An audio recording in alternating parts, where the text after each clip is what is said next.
ससुरे से आवली नदिया तो हंसी बोलिया पूछे तो हंसी बोलिया पूछाई हो। भाभी के करे सूरतिया लो भैलू ललन बड़ा सुंदर ललन बड़ा सुंदर हो। भाभी के करे सूरतिया लो भैलू ललन बड़ा सुंदर ललन बड़ा सुंदर हो।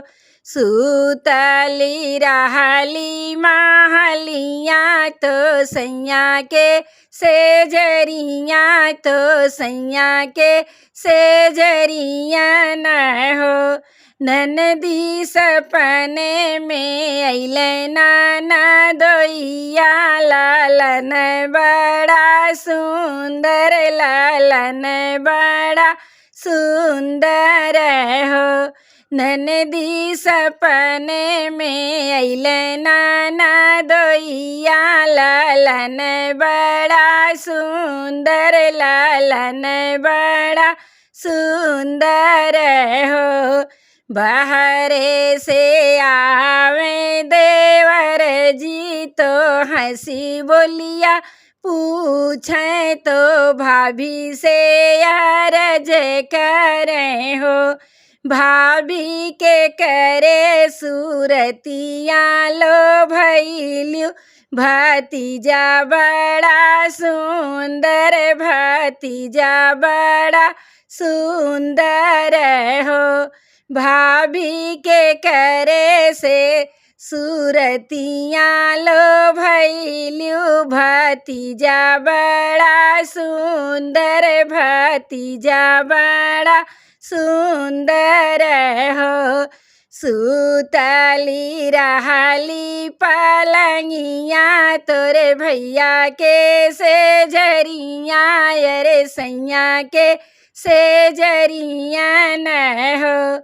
देवरा सपने में अइले तोरा भैया लालन बड़ा करिया लालन बड़ा करिया हो।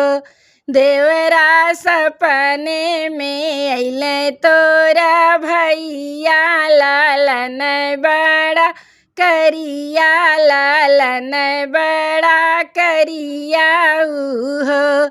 नैहरे से आवली बहिनिया अरे हंसी बोलिया पूछे अरे हंसी बोलिया पूछाई हो।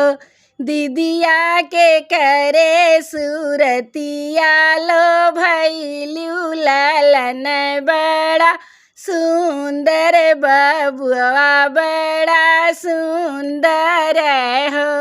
दीदिया के करे सूरतिया लो भैलू लालनवा बड़ा सुंदर बबुआ बड़ा सुंदर हो।